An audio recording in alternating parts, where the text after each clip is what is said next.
गिबि गिबियावनो खुलुमबाय।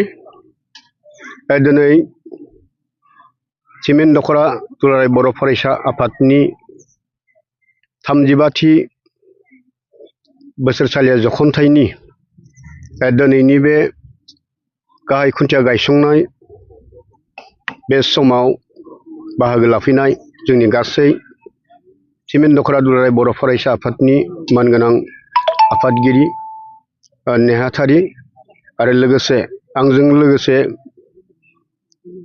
जिरायनो हानाय जोंनि 65 नं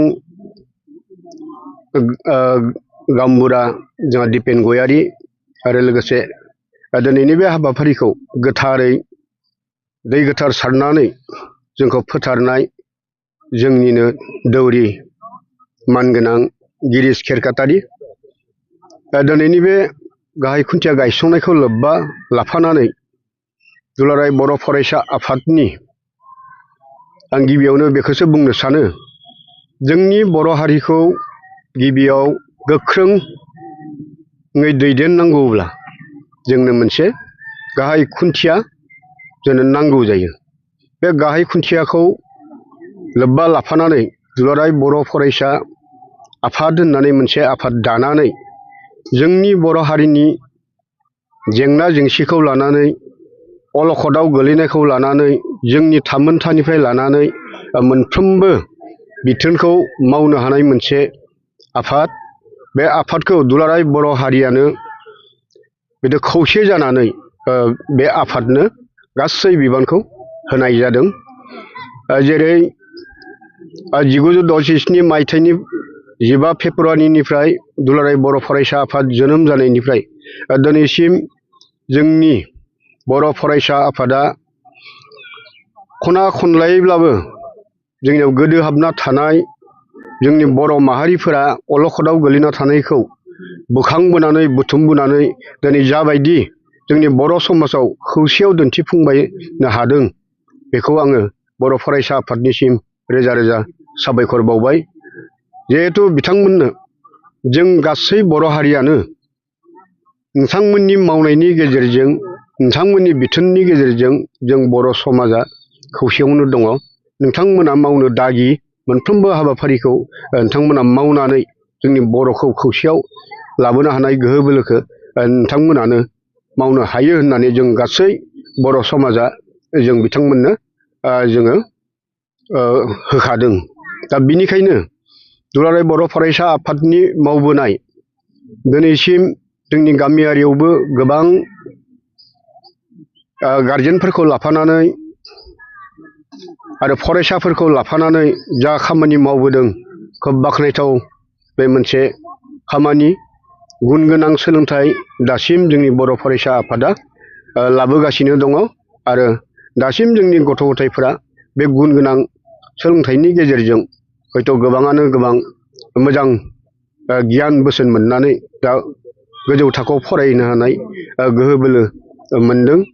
जाहाथे बर' फरायसा आफादा मोनफ्रोमबो खामानियावनो जों रायजो राजाखौ खौसेयाव लाफानानै मोनफ्रोमबो बाहागोआवनो जोंखौ लाफानानै, आरो आं मोनसे बर' फरायसा आफादखौ खावलायनो लुबैयो जे जोंनि कलेजाव फरायनाय फरायसा फरायसुलिफोरखौ जाहाथे बोसोराव खनसे बा खननै मोनसे बिथांमोननि अफिसाव लिंहरलायनानै खोब मोजां गुन गोनां सोलोंथाइनि सोमोन्दै फोरमायनो हागोन बा बुजायनो हागोन, बेफोरखौ आंनि गोसो गोरबोनिफ्राय आसा खालामदों। बधय बिथांमोना मावनो हागौ, आं नुवाखै, आं बुंबाय। जाहाथे अरायबो जोंनि फैबाय थानाय फरायसा फरायसुलियानो इयुननि जोलैयाव जोंनि बर' हारिखौ फेदेरनाय, फोसाबनाय, मोनफ्रोमबो साख्रि बाख्रि राजनैतिक भाबैब्लाबो मोनफ्रोमबो हाबाफारिखौ जोङो दखल खालामनो हानानै गुबुन हारिजों जाहाथे जों फेर मारिनो हानाय जोंनो मोनसे गोबौ मोनसे जोंनो गुन, बे गोबौ गुनानो जाहैबाय मा जोङो सोलोंथाइ। बे सोलोंथाइनि गेजेरजों जों गोबां जोंनि बर' हारिखौ जौगाखांहोनायाव जों खामानि मावबोनो हायो। बेनिखायनो आं आसा खालामदों बर' फरायसा आफादा बेफोरखौ लाफानानै मोनफ्रोमबो बिथोनखौनो बिथांमोना मावबोबाय दङ। जों बेवहाय गासै रायजो राजाया जोंनि सिमेन्ट दख'रा बर' फरायसा आफादजों लोगोसे जोंनि सिमेन्ट ओनसोलनि गासै बर'फ्रानो खौसेयाव दङ आरो खौसेयाव थाबाय थागोन आरो बिथांमोनजों लोगोसे जों सोलिबाय थागोन। दा फैबाय थानाय जानुवारि दाननि 4 अक्ट' 35थि जख'न्थाइनि जि मोनसे मेल, बे जख'न्थाइनि मेलनि गेजेरजों बिथांमोना आलासि लेंहरनानै जिखिनि जोङो बे आलासिनिफ्राय जोङो जोंनि नैबे गामियारि ओनसोलनिफ्राय फरायसा फरायसुलि बोराय बुरि गासैबो जे मोजां मोनसे गुन, मोजां मोनसे फिथाइ मोननानै जोंनि नैबे जोंनि बे गंबा गामिजों लोगोसे बेयाव नुजाफैनाय गासै फरायसा फरायसुलिफोराबो मोजां मोनसे फिथाइ मोनलांनो हागोन, आं बेखौ आसा खालामदों।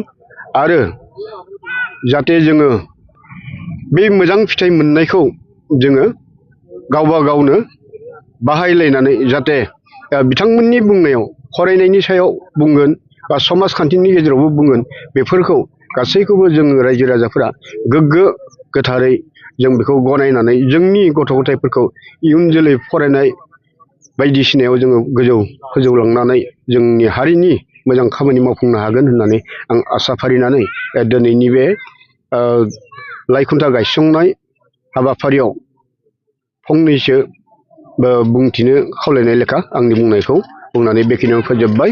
गोजोन्थों।